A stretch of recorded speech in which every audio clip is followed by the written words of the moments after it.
नाव गाखोनो हागोन बेजों लोगोसे मेलाबो दं मोनायाव मेला जागोन आरो सानावहाय जाबाय एक्सपो दं। हेलौ रायजोफोर खुलुमबाय दिनैबो दंफैयो लावथि स्लुइस गेट बेवहाय आङो सानथामसो जाबाय थांलाय फैलाय जागासिनो दङ।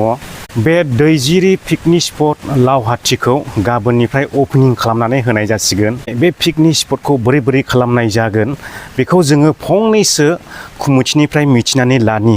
नैबे पिकनिक स्पटखौ सामलायगिरि कमिटि बिथांमोन दं, दा बिथांमोननिफ्राय जोङो मिथिनानै लागोन माब्रै नोंथांमोना एसे रायजो राजानो फोरमायनानै हरदो बे पिकनिक स्पटनि सोमोन्दै।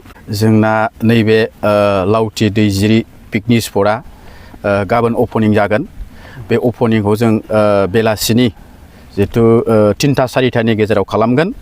बे समावहाय जोंजों लिंहरजानाय मानिजाथाव जोंनि दानि बिटिसिनि EM पानिराम फरेस्ट डिपार्टमेन्टनि EM सारा फैगोन आरो बेजों लोगोसे जोंनि बे 13 नं समस्तिनि सुकुर सिं MCLA साराबो फैगोन आरो बेजों लोगोसे जोंहा मोनायाव जों कालचार प्रग्राम दङ, नाइट प्रग्राम दङ। बे नाइट प्रग्रामावहाय जोंनिनो लकेलनि आर्टिस्ट जितु जांगिला बसुमतारी बिथाङाबो फैगोन आरो बेजों लोगोसे बै जोंनि क'क्राझार डिस्ट्रिक्टनिनो सालाकाथिनि नयन फंबाय बिथाङाबो बेहाय नुजाफैगोन आरो बेजों लोगोसे जोंनि बे ओनसोलनि जितु रायजो राजा, बे रायजो राजाफ्रा नैबे जोंनि गाबोननि जितु प्रग्राम पिकनिक स्पट ओपनिं जितु प्रग्राम, बे प्रग्रामावहाय साफ्रोम रायजो राजाफ्रा लैहोर फैगोन आरो बेजों लोगोसे जों मिथिहोनो लुगैदों दे जितु बे जोंनि लकेल जितु बे लावथि दैजिरि पिकनिक स्पटखौ साफ्रोम बे ओनसोलनि रायजो राजाफ्रा मदद होफैनो थाखाय बा नायफैनो थाखाय गाबोननि गेजेरावहाय बेलासिनि जितु 3 रिंगा, बे 3 रिंगानि गेजेरावहाय साफ्रोम बे ओनसोलनि जितु रायजो राजाफ्रा फैनानै जितु नुफैनो हागोन बा नायफैनो हागोन। बेखिनिखौ जोंनि नैबे लावथि दैजिरि पिकनिक स्पट कमिटिनिफ्राय मिथिहोहरनाय जाबाय। आरो बेजों लोगोसे बे पिकनिक स्पटनि गेजेरावहाय जायनाखि पिकनिक जाफैग्रा लावखार ओंखाम जाफैग्राफोर बिथांमोना मा नायनो मोनगोन, मा गाखोनो मोनगोन बे पिकनिक स्पट हिसाबैहाय? बेवहाय जोंनि नैबे लावथि दैजिरि पिकनिक स्पटआवहाय जितु जाय बिथांमोना पिकनिक जाफैगोन बे बिथांमोनहा जोंनि साखाथियाव ओरैहाय मोनसे दै दङ। बे लावथि दैयावनो साहाजों बेखौ थेनानै दोनदों। बाहाय माने नाव दङ, बे नाव गाखोनो हागोन। बेजों लोगोसे मेलाबो दं, मोनायाव मेला जागोन आरो सानावहाय जाबाय एक्सपो दं, मेना बाजार दं। बेजों लोगोसे आरो गथ'फोर गाखोग्रा बिदिनो जाम्पिं गाखोग्रा दङ आरो बेजों लोगोसे गथ'फोरनि जितु ट्रेन फिसा खारनाय, गथ'फोरनि बिदिनो बिभिन्न बुस्थु, गथ'फोरनि जितु आइटेम गिदिरनि गैया, खिन्थु गथ'फोरनि गिदिर मोजां मोनसे गाखोग्रा लेटेस्ट आइटेम दङ आरोखि।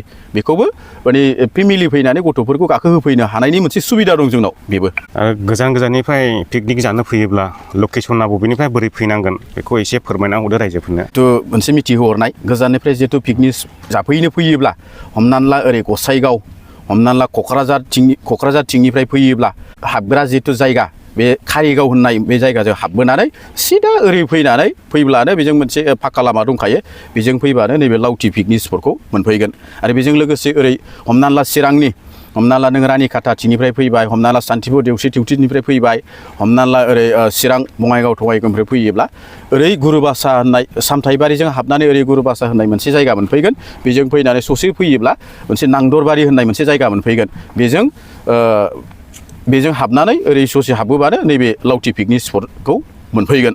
बेबायदि जितु माने दोंनै जा हाबग्रा लामा दङ, कारिगावजोंबो हाबनो हायो, हमनानै ला नैबे नांदरबारि होननाय गुरुबासा साइडजों फैनानै नांदरबारि होननायजोंबो हाबनानै नैबे लावथि पिकनिक स्पटखौ मोनफैगोन। लामाफ्रा जेरैजोंबो सुबिदाखा दा? लामाफ्रा जेरैजोंबो सुबिदा, नैबेजोंबो मोजां लामाखा, नैबेजोंबो मोजां लामाखा आरोखि। एकदम फाक्का थनथना लामा, खुनु प्रब्लेम गैया। बे लावहाटि दैजिरि पिकनिक स्पटनाव नोंथांमोना एक्सपो, मेला, दाउ खेला बायदि गेलेनोबो मोनगोन आरो मिना बाजार थागोन आरो नोंथांमोना इन्जय खालामनो थाखाय दैयाव नाव थागोन, लन्च थागोन, हन्डानि ब्रुं खारग्रा बेफोरबायदि गेलेग्रा गोबां थागोन आरो ओरैहाय मिना बाजारावहाय गोरलैफोरनि गेलेग्रा ट्रेन बायदिसिना, मेलायाव मा दङ नागाथला बायदि बेयावहाय थाजोबगोन आरो।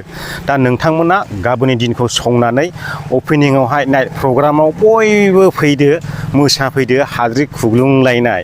दा आङो बेखिनिखौनो बुंनानै दिनैनि भिडिअखौ दोनथ'बाय। गोजोन्थों। बयनिसिमबो भिडिअखौ शेयार खालामनानै बयनोबो मिथिहोनो दाबावसै। गाबोन थारसै नै ओपनिंआ।